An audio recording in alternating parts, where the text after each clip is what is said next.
Weekly Sauce, episode 63. Last week we had Dre Miley on of XMMA, Pro XMMA, 8-5 fighter. Crazy story about him. Lost his eye when he was 17 years old. First thing he did is like, hey, I'm going to go fight for a living and see if guys can take off my head. The guy is fighting with one eye. All respect to Dre Miley. Fight coming out soon. We'll talk to him when his Big fight. respect. Yeah, when his fight is about to come out as well. Before we get to our guest, very special guest, super excited for this one. We do have a sponsor as usual. It's Mike's BBQ Rub. Visit Mike's BBQ Rub, MTL.com, and use Hot Sauce 10 for 10% off the entire site. It's the best sauces, man. We'll send some to our guest today so he can test it out as well. Before I get to our guest, Alex, how's it going, buddy? Super pumped for our guest today, man. Super pumped. Let's jump into Let's it, just man. get to it, right? Let's get to it. We got Mandel. We got fighter from Bellator. We got Mandel, Rat Garbage Nallo, probably the best nickname of all time. Best nickname.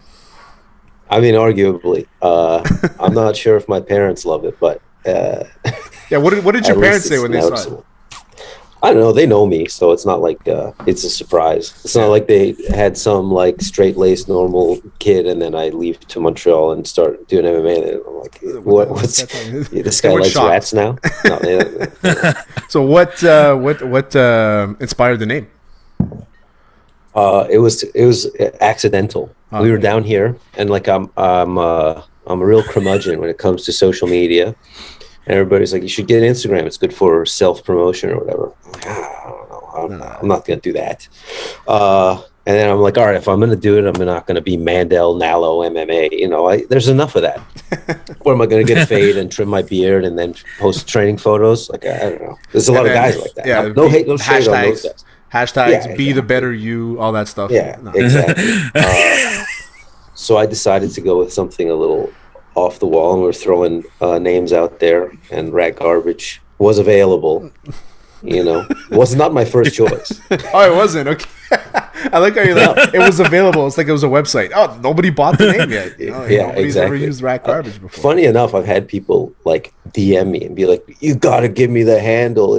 I'm like, why? Say, no, this is me. I'm Rat Garbage. You're not Rat Garbage. If sorry, you have man. to ask for the handle, then you're not Rat Garbage worthy. I'm squatting on it. Yeah. I'm squatting on it. Give me. You got to own that. Like, give me $200,000. Yeah, easy. And when you retire, just forget it. Just like, if anybody wants it, they got to pay you. Like, that's just exactly. I'm just kidding. That's going to be my new hustle. Just squatting on handles. Squatting on handles. Mm-hmm. Your Instagram page looks beautiful. Like it's this legit art. I'm not sure if you've ever been to Musée des Beaux-Arts. No. You had a fine arts museum. Mm-hmm. Your stuff on it, it's a lot more interesting than the stuff they have. I don't know about that, but I appreciate it. Those are your paintings? Well, I make them on the computer. Yeah. I have yet to pick up a brush, but that's my plan.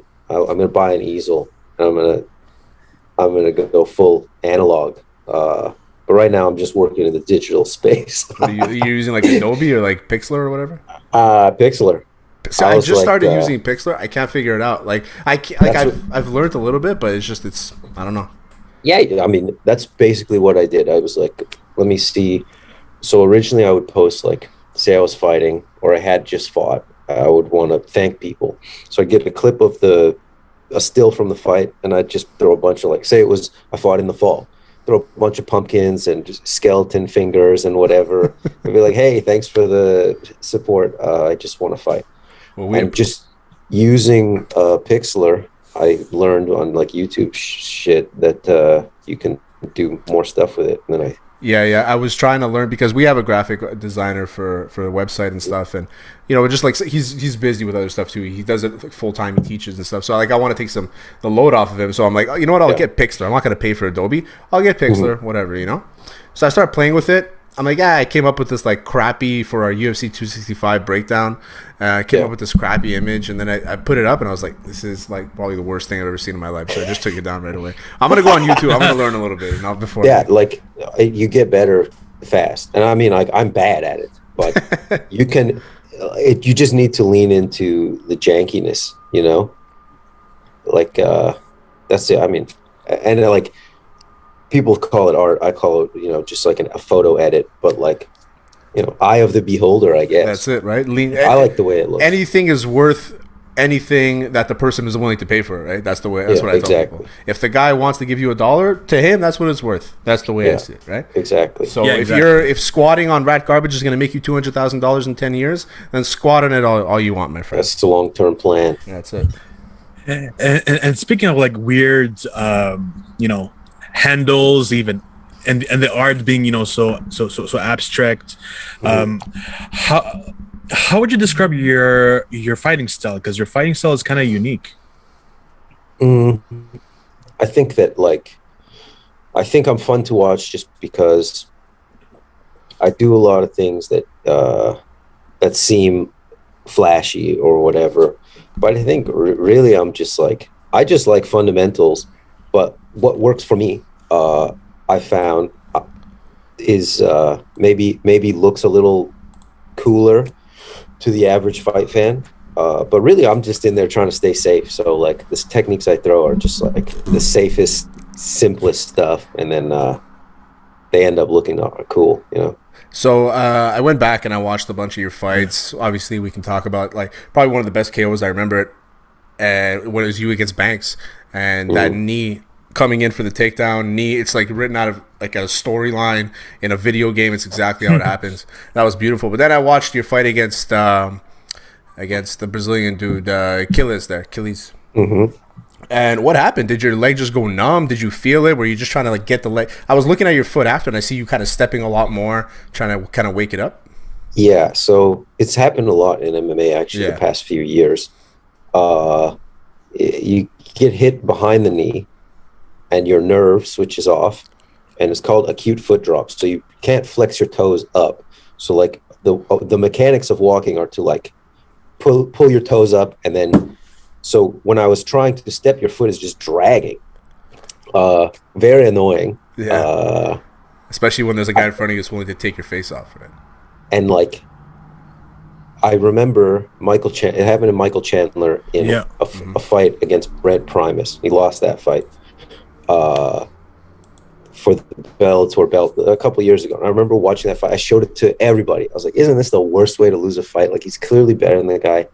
And, he just can't walk. Yeah. And then it happened to me. So what are you gonna do? It was very annoying. You were winning that fight. I think going into the third round, maybe some judges probably could have had a 1-1, but going into the third, it was tough. I had it 1-1 as well. Yeah, I had a 1-1 as well. But you were winning that third round until it's a freak thing, and he kind of leans in. You see a lot of those guys too. Is they kind of step in and they lean in and they round their foot to get the back of the leg. I was pulling my leg away. Yeah. When you're not going to check it in time, so you're kind of getting your leg out of the way. So I exposed the back of my knee.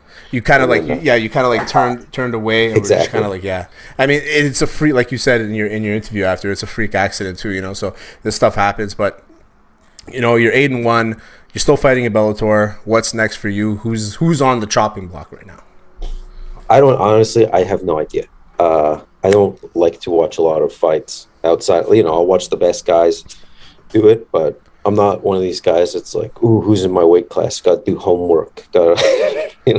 That's no. So you don't have a guy I mean, listen, if you know the 155ers, do you plan on staying a lightweight? I mean, you're a pretty big guy naturally. Do you plan on going up to welterweight? For years I was let's go down to 45. Really? I think I gained 45. a little weight the past year. So I'm all right, I'll stay at 55. We'll just chill. Yeah, exactly. I'm good now. 6 feet tall to be at 145. I don't think there's been anybody that can do that. That's done that. Connor probably was the closest. Connor's 5'9", 5'10", maybe. Yeah, I guess. But it's Holloway too, right? Holloway's not 6 feet. Is he? A lot of guys, no, he's not that big. I think a lot of guys benefit from being the biggest in their weight class, but then there are guys like Dustin Poirier and Oliveira who they try it, and it is clearly not the right move. They just can't fight the same. But for Connor, I think it's clearly that's where he was his best, when he had a size advantage. Yeah, Connor was, especially at 45, he was a lot bigger. Bigger back, everything, bigger punches. His wrestling defense was better. He was better. was more flexible. He was carrying less weight. There's a lot of things, right? And that's a good way to think about it too when it comes to you. Is that you can go up to 170 and be like everybody else, but now you're on 155. You're the biggest guy around, so that's good for you. I wanted to ask. So I mean, obviously you're a striker. I asked this to most of the guys that we interview: is if you had to pick one, if let's say MMA didn't exist, the same career you had today. Same exact success. Everything stays the same. You're still rat garbage. But in any other martial art, to be professional, what would you pick? So I can't compete in MMA. It doesn't exist. There's only individual martial arts. So what martial art am I interested in the most? Yeah, so which is the one you'd be like, that's the one I would be professional at? And I know there's a lot of jiu-jitsu. Can I choose boxing? Yeah, boxing is one. Yeah, okay, sure. Boxing. No, some guys... Boxing is the coolest. Yeah, I guess I'm biased because I'm a jiu-jitsu guy, but like some guys would pick jiu-jitsu. Like the guy we interviewed before, Dre Miley, he said wrestling. I'm like, that's different. Yeah, that's cool. I mean, I think there's a good lane in wrestling now. Like you can either do MMA or you can become a pro wrestler. Yeah. I think that there's like an opening for that. But yeah, I don't know. I just think like I like the lifestyle of being a professional fighter, and boxing would afford that. Oh, for sure, big time. And then it's the closest thing to MMA. So I've noticed that TriStar, you guys love put emphasis on jabs. Is it something that you guys actually like work on a lot over there? I always tell people to, and like Faraz is big on the jab. It's jabbing in MMA is hard. It's not easy. I think that like people overestimate how useful a jab is. Like it's good. It's one of the best, safest things. But like if I'm fighting some goon that just wants to knock my head off with overhand rights, the jab might not be the best move because like I get lazy for 1 second. One of those jabs, I'm just sleeping, and my jab looks like shit, and I got to throw 80 jabs in a fight, you know? So like it's very hard to get good at, but yeah, we try to get good at it because GSPs are there. Every time a commentator sees a guy throwing jabs, they're like, oh, it's crazy. You know, they act like it's some it's because it's so fundamental that people kind of move away from it. Like it's kind of like a guard in jiu-jitsu, you know what I mean? Like if a guy's a really good guard, they're like, oh, his guard's unbelievable, you know what I mean? So it's kind of the same way where it's like it's so fundamental that when this person, people forget about it. Like people love to go to the you know, the straight right, or you know, the hooks and the body shots, and now the leg kicks are a big thing, you know? So it's like there's always something else, but the jab is so fundamental that when somebody dominates at it, like your teammate GSP, it's like people look at it like, okay, wow, this is crazy, you know? Yeah, so I feel the same way. But like guard is hard to play. Like if you're a closed guard guy in jiu-jitsu, it's hard to do that. You got to be super good at it, and you got to force the guy into that game. Just like a jab, you got to be really good at it, and you got to have a whole game built around making sure you're safe on the jab, because like the range is messed up. You throw a jab, the guy shoots, all of a sudden you look like a boob because you're on your back after throwing a jab, you know? We've seen it plenty of times where guys get lazy on the jab and then all of a sudden, bam, they get shot with a double leg, you know? So yeah, exactly. Happens easily. So you're out of Toronto, but you live in Montreal, or are you back and forth now? I'm back and forth. Okay. I have a family in Toronto, and I come here too. And they afford you the leisure time to come here and train and live in rat garbage bunkers. In my hovel. And do you train it all over there, or you just do all your trainings over here? Yeah. What gym are you? No, I train over there. I bounce around. I'm at Santos Brothers BJJ a lot these days with legend Wagner Fabiano. Yeah. What belt are you at in jiu-jitsu now? Black belt. You're a black belt in jiu-jitsu? Congrats. I'm still a brown belt. I got my brown belt in January 2017. Okay. So I'm itching. I'm waiting for it. It takes I mean, once you're a brown belt, you're good enough. You know, it's just about like. Not after yesterday, man. It's been a year and a half because of COVID. I went back for the first day yesterday. It was brutal. Like I had to take. Comes back quick though. Yeah, you know, after a couple weeks, like I'm going back on Wednesday. You know, even though like the neck hurts, and you know we were doing no-gi rounds, so a lot of takedowns and stuff like that. So like, so it's a little tougher. But Wednesday when I get back, everything will fall back into place, and hopefully I'll get back into like competing and stuff like that. So we'll see what happens, Alex. So out of all of our MMA guests, I always forget about asking this question, and it's, what's your mindset when you step in the octagon? Like I've always wanted to know like what's going on in your head when you're there. Mm-hmm. Yeah, honestly, for a guy like me, like leading up to the fight, a lot of the time it's just like, I guess I can't do anything about this now. I'm here, and then yeah, when the guy's like, "Are you ready?" I'm like, "Yeah, well, we just have to do it now." Like if you have enough hard sparring rounds, it's not that weird because if like I have had to travel a good amount for training in my career, and like you go to a lot of gyms and you're like, if you're a stranger over there, you just have one friend or maybe just your coach, like it feels like a fight. You're like, damn, this sucks. Like these guys hate me. I know they want to kill me.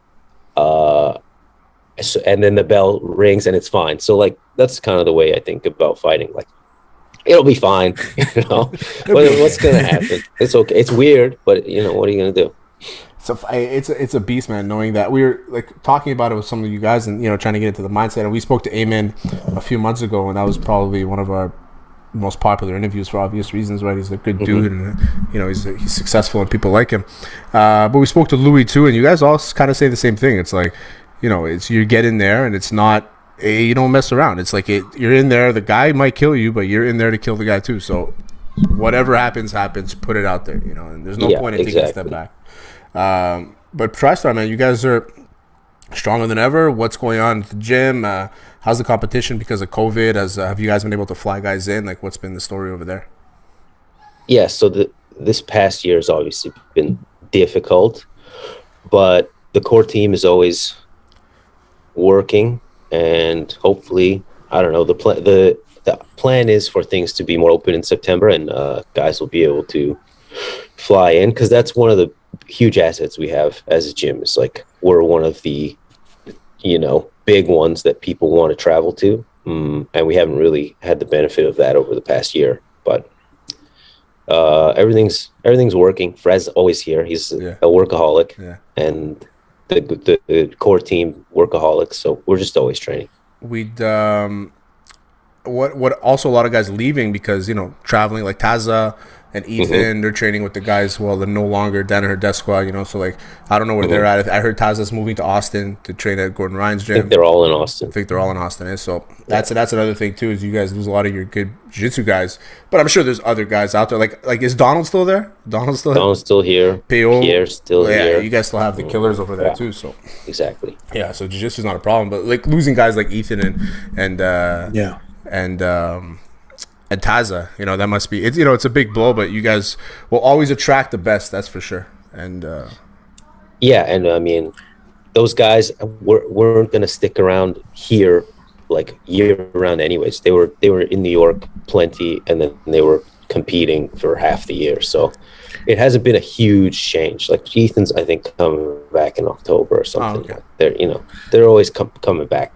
Man, Ethan put on at least 50 pounds of muscle. Have you seen him lately? He looks great. He looks fantastic. But I was like, I remember Ethan, like that whole video when Ethan string bean. Yeah, exactly. Like back in the day, we did this tournament at Greasy Bar in the West Island, and he came with a couple other guys, and he was so skinny. But it was unlimited rounds, unlimited times, and he rolled for like an hour with one of our guys, and he was such a little twig, but he was so good. And then I see him on these videos on YouTube in Puerto Rico, and the guy's like yoked up, man. He's just inflated. It was crazy. It was crazy for me to see that. I think like he had a good frame to pack muscle onto, and like once you find out, I mean, I don't know about lifting weights, but he found out about lifting weights, and it just works for him. When you go with those guys, you got to lift heavy. Alex? Yeah. So we asked this question to all our MMA guests. Who's an MMA fighter right now who you would fight, or someone in the maybe actually both, past and present, if you had the opportunity to fight, who would it be? Guys I would like to fight. I mean, obviously anyone. Charles Oliveira is like the guy, because he's the guy in my weight class. And all time, that I don't know, How do guys even answer all time? Like stylistically, like a guy like I looked up to him. Like the guy we spoke before said my favorite because it was his weight class, and he always kind of like said like that was the guy I wanted to, when I started fighting. That was the guy that I wanted to take out. Like stylistically, who would be a guy you'd have a fun matchup with? Yeah. Eamon said he wanted to fight Sean O'Malley or Jose Aldo. Yeah, those are cool ones. I don't know. Give me. We're putting you on the spot here. Yeah, I know. I don't know what to. I don't want to like. I was thinking of like who's at 115. Has there ever been a guy at 115? Has there ever been a Give guy? Give me Zach Makovsky. Oh yeah, that's not he trained series. Yeah, no, I was gonna say maybe does he know you calling him out? What's going on? Squash him like a bug. Squat on him like I squat on Rat Garbage. Ratgarbage.com. Do you have do you own the domain? Yeah. I think my aunt told me to get it and like bought it for me, and I didn't maintain it. I had a plan of like, I'm going to do merch releases. I just care about fighting. That's it, huh? But I do like to make some shirts and stuff. Yeah, just go online. There's plenty of websites where you could just like choose the print and like I'm too crazy. You're too I'm like, I want to pick the blanks. I want to know exactly how they look. I want to know the cut. I got to make sure the prints look good. You want to see the 15-year-old that's sewing it. Yeah, exactly. It would be a full-time job. Yeah, you're gonna fly to Malaysia, Indonesia. Yeah, exactly. You go right to the factory, supervise them all. Say no, it has to be a little longer on the left side because of the whip, because of the jab.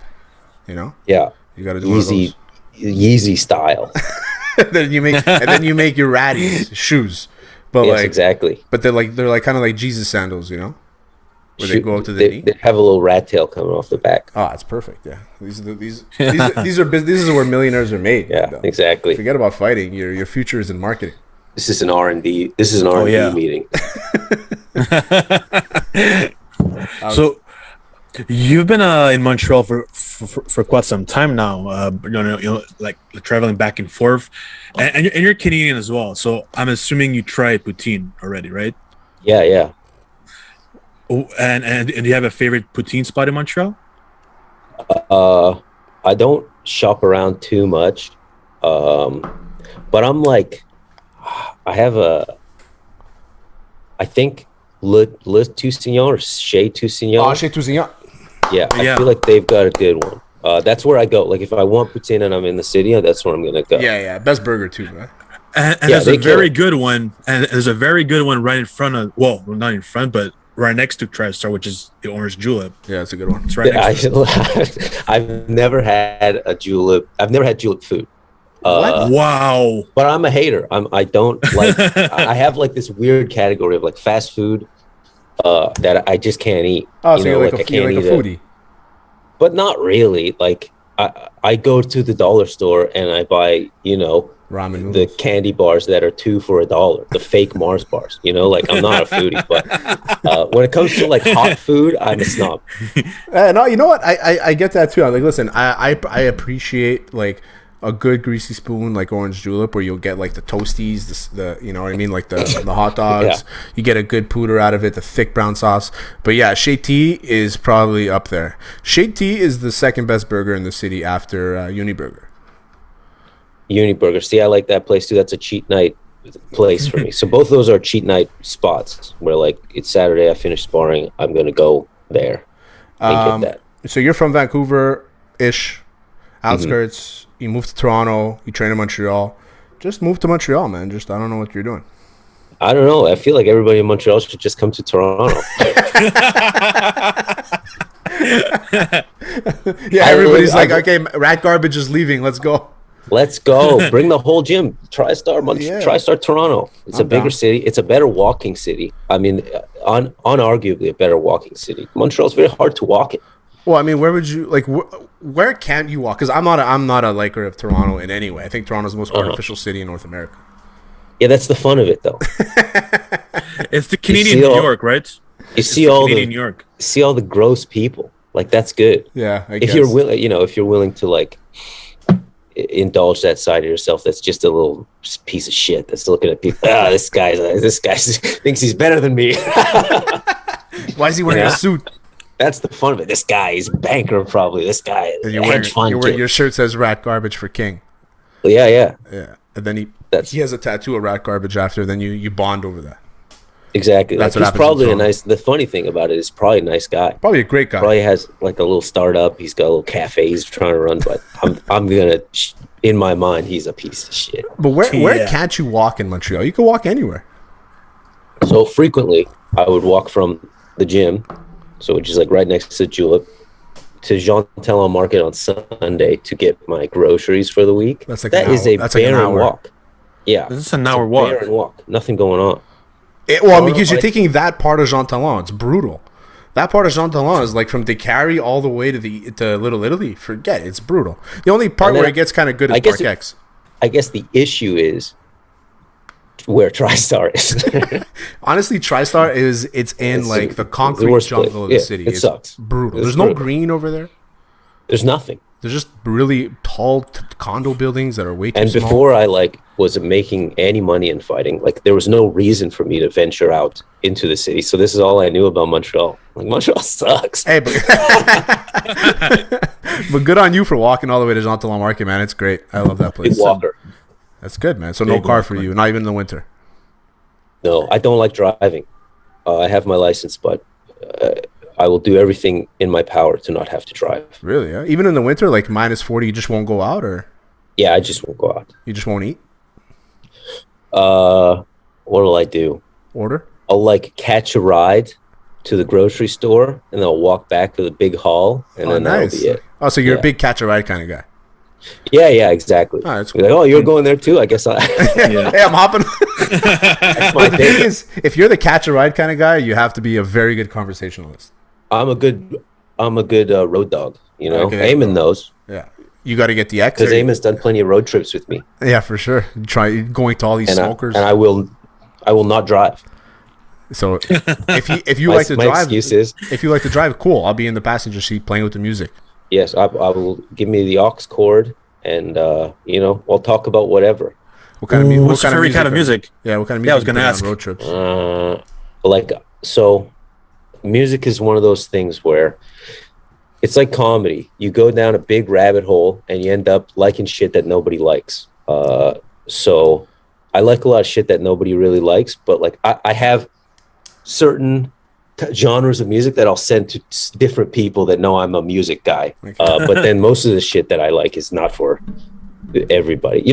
So the simplest one that's this is pretty mainstream is Death Grips, where if you send that to the average person, not saying Death Grips isn't a huge, great band, but they're gonna be like, what the hell is this? This sucks. Never heard of it. What kind of music is it? Death Grips. Like metal? It's metal? No. It's EDM? I guess you would call it hip hop, industrial hip hop, okay. I don't know. I'll listen to it. I'll check it out. I'll send you a track. Yeah, send it. So you don't just fucking get some bullshit, interlude song. Yeah. This guy. I'm always down to listen to new music. I listen to a lot of hyper pop these days. Hyper pop's great. 100 Gex. You guys listen to 100 Gex? I don't even know what hyper pop is. All right. See, so that's the kind of music I listen to. All music though. I'll listen to a folk song, some sad stuff. Oh yeah, it's the best. Yeah. I love that. I love some just power ballad stuff. Anything. Country. I need to work on my country game. I've enjoyed country music, but I don't have a good plug. Okay, I'll send you some. So we'll go back and forth. I'm good on country. Yeah, exactly. Let's do it. And since you're from Toronto, do you like Drake, or you absolutely that guy? Are you staying off me? I'm not a big Drake fan, but I think I just missed the boat. I understand what his value is. I think he makes fine music. It's just not for me. When I was listening to, so I guess Drake came out when? It was early 2000s, right? Or mid 2000s? 2007, 2008. Yeah, 2008. Yeah, because he was still on Degrassi when I graduated high school, and I almost fought him at Dome in Montreal. Imagine? That's a cool name for a club. The Club Dome. where 16-year-olds can drink for free. Yeah. Yeah. So, anyways, I was listening to like MF Doom. So, like, I'm not gonna be into Drake. You know, it's not for me. Yeah. And then once you don't get it, it's I feel like he makes music for babies. I don't know. It sounds Now like he kids' does, music. When he first came out, though, I don't listen to. He was like a lyrical miracle, right? Yeah. He was like a big. He's all over the place. But he has a good lane, and he really did originate that style of sure. like the soft boy rap, which is cool. I mean, I listen to a lot of like Blade. You guys listen to Blade? No. Young Lean. Blade? Never heard of it. Man, you're throwing me on a loop here. Yeah, those guys are cool. You know, I gotta listen to that stuff. I like my favorite band's Alexis on Fire. Like I like that kind of stuff, you know. So very niche categories too. But when Drake came out, I wasn't like a huge fan, but like I liked his music. And now I don't listen to any of his stuff. I can't even tell you. Like I used to be a huge hip hop fan. I can't even tell you like the best 5 songs right now. I have no idea. Strange. It's a strange genre. It's not hip hop right anymore. now. It's a different genre. It's not. You can't call that hip hop. You got to dig for it. You know. Yeah. Like I'll still listen to like my old faithfuls, you know. Like I'll go to 90s and 2000s hip hop like playlists on Spotify. I'll just listen to those, you know. That was the mecca, the best era of hip hop. Alex, last question before we let Rat Garbage go. No, I don't have any. You're good. Well, Mandel. Mandel, we appreciate you coming on, buddy. Man. Actually, I have one. Best tradition of all time. Do you prefer finishing someone by KO or submission? KO. I mean, it's just. I mean, it's very easy to understand what happened when you KO somebody. Yeah, that's a good point. So like, there's no explaining. Whereas like, you finish somebody with a sub, like even a guillotine, and like somebody's mom who's at the barbecue stuck with a bunch of people watching fights. What happened? Who won? Meanwhile, like you kick a guy in the head, everybody gets it. It's clear. KO. Yeah. I can see that. I'm more of a sub guy. Because making somebody say no more, no mas, I think that's better than anything else, right? But like a lot of guys won't. And then you break it. Like we spoke about him, Ethan, that famous video of Ethan like Tony Ferguson, that guy's arm. Yeah, fucking Tony Ferguson is a crazy guy. Yeah, the guy could easily just be like, "Wow, I didn't tap, bro." But you knock the guy out, he has no say in the matter. Like if this continued, you'd just be dead. But like maybe the guy with the omoplata, he's like, "Look, I didn't tap. I could still fight. See, it's moving." Ethan was scared of me. Yeah, exactly. Well, we appreciate you coming on, buddy. We'll send you some sauces and all that jazz. Send us the music, man. I'm down to listen to hyper hop. Hyper rap. Yeah, I'll send you some links. Just look. Don't freak out. I won't. I'm very open to these kinds of things. Alex, as usual, buddy, appreciate you coming on. As usual, this episode is brought to you by Mike's BBQ Rub. Visit Mike's BBQ Rub at MTL.com and use Hot Sauce 10 for 10% off. That was Weekly Sauce on the Hot Sauce Sports Network. Thank you for coming on, boys. Peace.